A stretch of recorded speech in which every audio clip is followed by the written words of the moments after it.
Hey you guys, it's Vijaya and welcome back to my channel. In today's video, we are putting a twist on a South Indian classic for the holidays with my recipe for Turkey65 using my favorite Butterball turkey. I love Butterball because it is tender, juicy, and succulent every single time, and it's my family's absolute favorite. But before we get started, don't forget to subscribe to my channel if you're loving the videos. And of course, if you're looking for the full recipe, all you have to do is click the info box under this video and everything you need is there. Let's make some turkey for the holidays. So we're gonna get right into things by making the 65 marinade for the turkey, which is an ode to my South Indian roots. It's gonna be absolutely delicious. And today I'm using a Butterball frozen turkey that I happen to thaw out in my fridge, but it also comes in two other varieties. The fresh variety, if you wanna pick it up the day of or the day before, and also the stuffed Butterball turkey, which is my personal favorite. If you love stuffing, you know exactly what I mean. So to make this marinade, it's super simple. We're gonna start off with a little bit of whole yogurt, and that's gonna help tenderize the turkey. I'm gonna squeeze in the juice of a lemon. I'm gonna chop up some fresh green chilies. They're gonna add a nice amount of heat.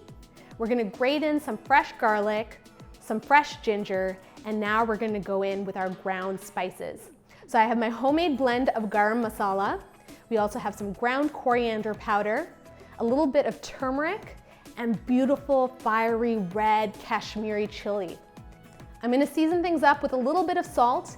And here's the star ingredient, curry leaves. They're used so much in South Indian cuisine, and they have this beautiful floral pine-like flavor, and they're gonna crisp up beautifully as the turkey bakes up. And now we're gonna take this glorious red marinade and just spread it all over the turkey. You wanna make sure that it's nice and coated. And then we're gonna pop it in the fridge overnight to marinate. All right, so my turkey has marinated overnight, which means it's gonna be nice and delicious down to the core. And now we're gonna pop it in the oven. So I have it in this beautiful roasting rack.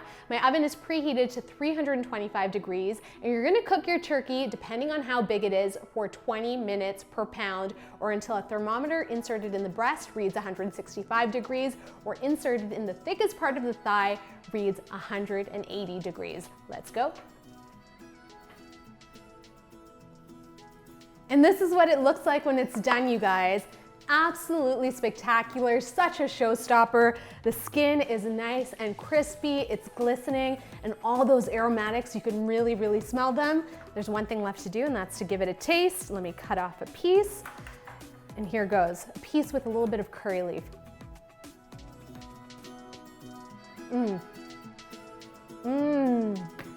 The turkey is so succulent and tender, but the thing that gets me are the curry leaves. Their flavor just permeates the meat. They're nice and crispy, and they complement the turkey so well. So if you're looking to switch up your turkey game this holiday, consider Turkey65. And if you're looking for more turkey inspiration, head to butterball.ca or call 1-800-BUTTERBALL. Yes, there's gonna be someone on the other end of the phone telling you how to cook a turkey. I hope you guys enjoyed this video. If you did, feel free to give me a big ol' thumbs up. You know how that makes me feel. If you're new to the channel, thank you so much for joining me. Please subscribe for more videos. And as always, if you have a question, comment, concern, request, or just anything you want to get off your mind, leave it in the comments box down below. Until my next video, I will see you all later. Bye.